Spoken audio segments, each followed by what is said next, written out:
pouvons parler d'ellipse sans évoquer les coniques, puisque une ellipse, c'est une conique particulière.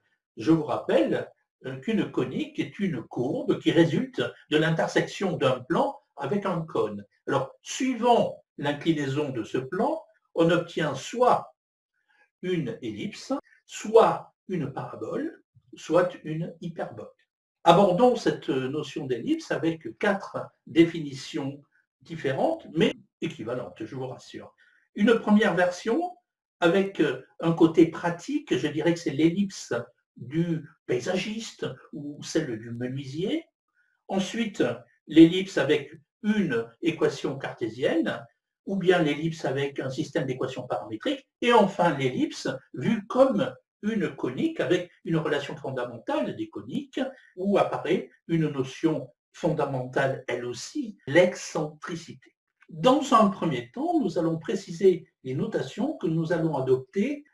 Le centre de l'ellipse, grand O, le grand axe de longueur 2A avec le point grand A tel que OA égale à petit a, le petit axe de longueur 2B avec le point B tel que O grand B égale à petit b, un foyer grand F tel que OF égale à petit f, et enfin le pied de la directrice grand D tel que OD égale à petit d. Revenons à la première version.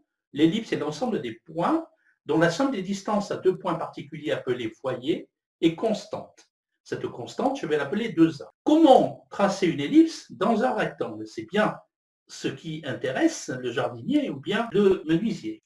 Je considère un rectangle de longueur 2A et de largeur 2B. Au-dessus de ce rectangle, je vais tendre une corde qui a la longueur de la longueur, 2A, et je vais la pincer au milieu.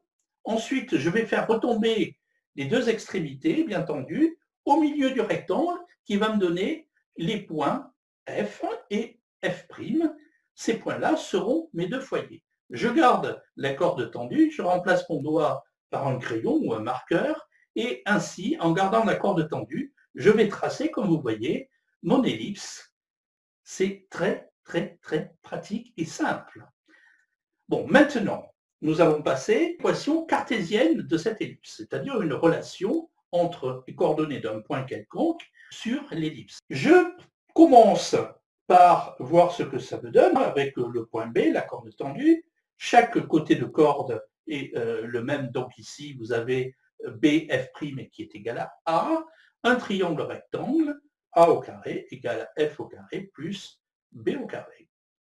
Partant de là, je vais démontrer que x sur a le tout au carré plus y sur b le tout au carré est égal à 1. Vous voyez que ça, c'est ce qu'on appelle une équation cartésienne, une relation entre x et y qui sont les coordonnées d'un point quelconque de l'ellipse. La démonstration est un peu longue, je vous la propose néanmoins, à vous de vous y attarder si vous le souhaitez, vous pouvez arrêter la vidéo, suivre cette démonstration, mais elle n'est pas si compliquée que ça, vous devez y arriver.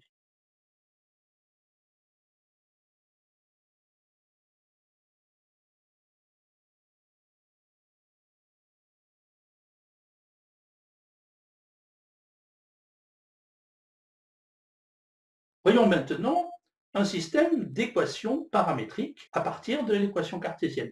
Vous avez une somme de carrés qui est égale à 1. Donc il existe un angle θ qui soit tel que et le premier carré est égal au carré du cosinus, le deuxième égal au carré du sinus de cet angle. Vous avez donc x sur a égale à cosinus θ, y sur b égale à sinus θ. Par conséquent, x égale à cosinus θ, y égale à b sinus θ, tel que θ appartient à R.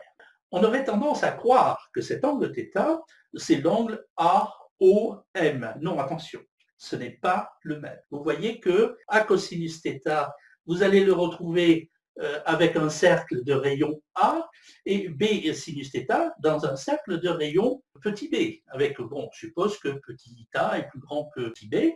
L'angle θ n'est pas l'angle AOM comme on pourrait le croire.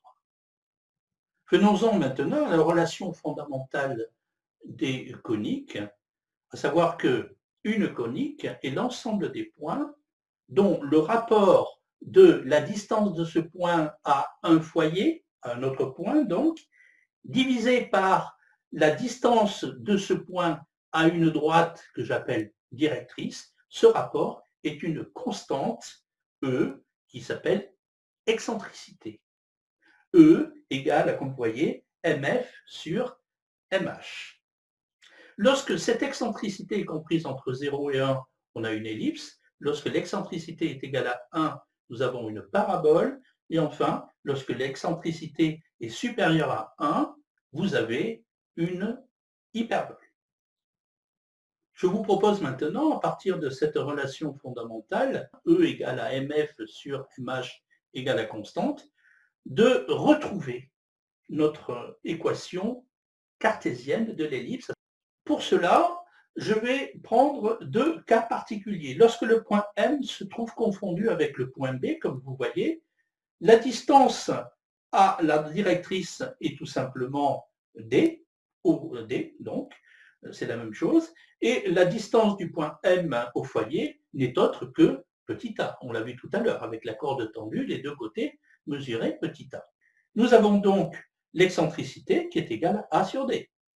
Deuxième position particulière, lorsque le point M se trouve juste entre le foyer et le point D, à ce moment-là, vous voyez que MF est égal à A-F, alors que MD est égal à D-A. L'excentricité est aussi égale à A-F sur D-A. À partir de ces égalités que l'on a observées, savoir que A sur D égale à A-F sur D-A, en gardant à l'esprit que f au carré égale à a au carré moins b au carré, on démontre assez facilement d'ailleurs que x sur a le tout au carré plus y sur b le tout au carré est égal à 1, c'est-à-dire on retrouve notre équation cartésienne.